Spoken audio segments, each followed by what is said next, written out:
I'm Jennifer Angel. This is my weekly overview report for the week of August the 3rd, 2015. There's a lot of activity happening this week. Some of it, fortunately, is going to balance out. So let's go through it. And of course, we just have, we just had the full moon. As of the time I'm recording this, it was this morning.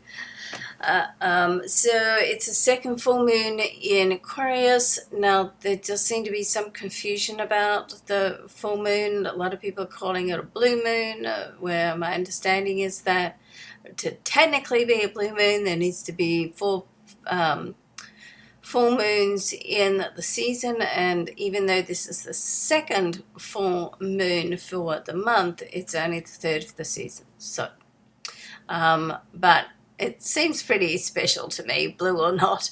Okay, so we just had that. Venus just moved back into Leo. It stays there right through until October, retrograde until I think it's the 6th of September. Don't quote me on the actual date. So, and Saturn just came out of retrograde. So there's a lot just happening. So to kick this week off on the 3rd, we've got Jupiter in a square with Saturn, and there are a number of squares with Saturn during the week. We've got Jupiter, Venus, and Mercury. So Saturn is going to help you keep it real, okay? Now, none of these planets with Saturn are really that heavy duty, so the squares are not going to be, let's hope they're not going to be overly challenging. But there's a couple of things that, first of all, as I said, it's going to keep it real. It's going to get you just to slow down a little bit and just see what's happening. Take it a step back sometimes can just help you review what's going on, and consider, is that what you really want to do? Is that how you want to move forward?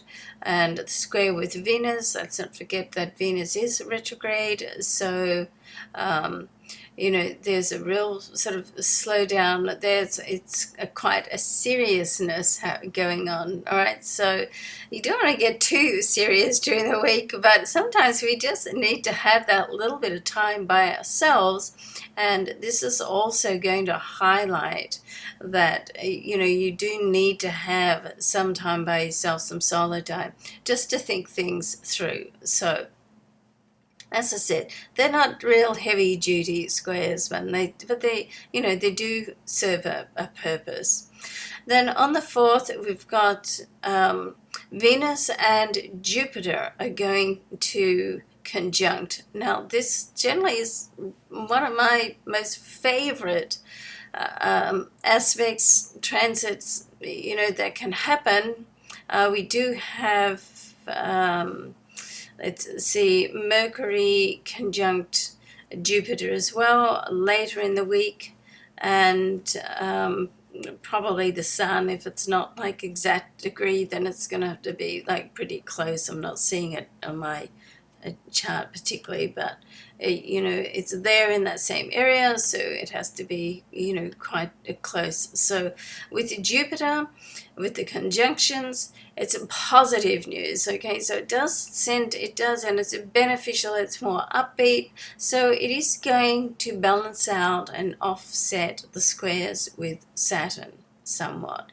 However, let's keep in mind that Saturn and Jupiter are really quite opposite energies. Like Saturn pulls back and it's more about cautious and limitations, and looking at more the nitty-gritty and what's going on, and is it going to work, is it viable, where Jupiter is very expansive and upbeat and visionary and, more can-do attitude. So if you put these two together, I feel that they really do balance out quite well, because one wants you to go forward and just get motivated to put things into place, and the other says, hang on, let's keep it real, let's pull back a little bit, let's think about it, let's make sure that what we're doing now is going to set in and be good, not just for now, but for the future. So in that sense, they do work well together, I think. However, it can, cause some frustration and, of course, some confusion. So if you can just, remind yourself that, any setbacks or delays, it gives you time just to think things through. It doesn't mean to say that things are going to be cancelled, far from it. That abundant and expansive Jupiter energy there.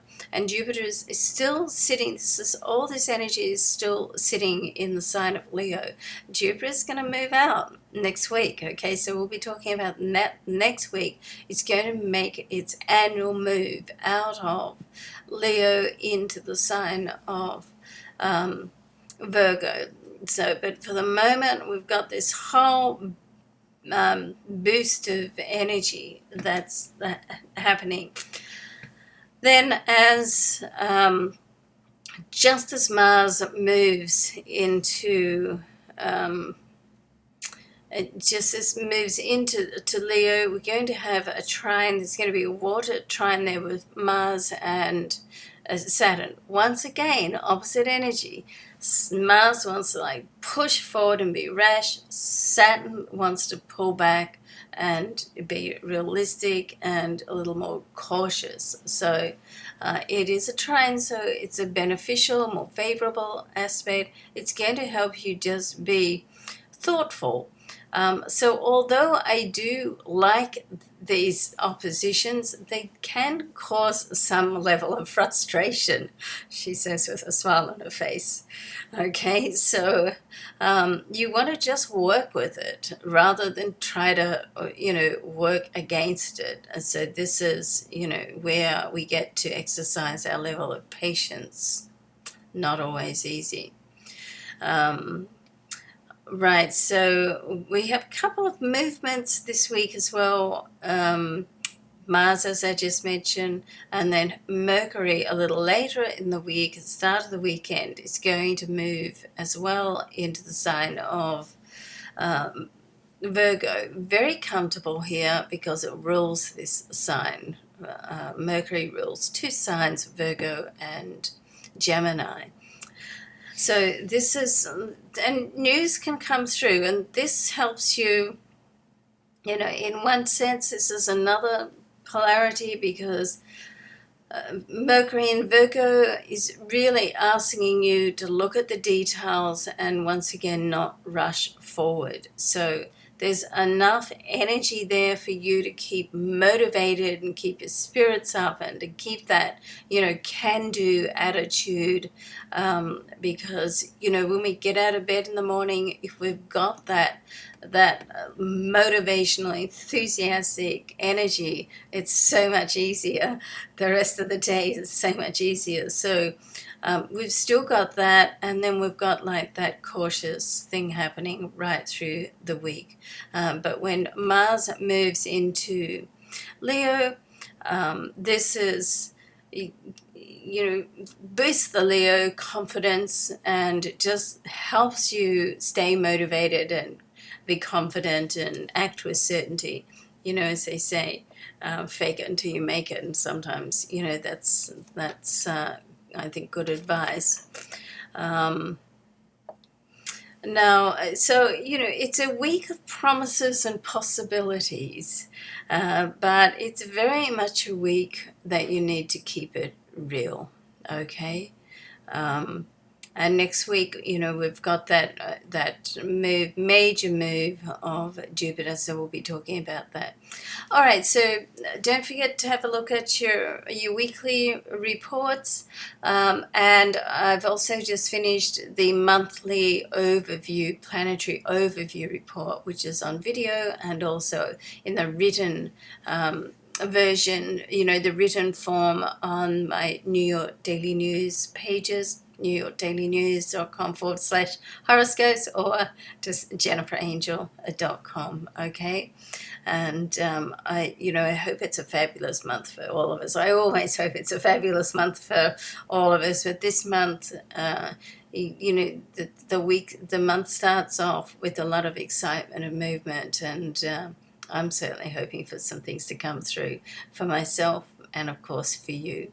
All right, so love and luck to you. Thanks so much for watching, and look forward to seeing you next week and on the daily, the weeklies rather. Bye for now.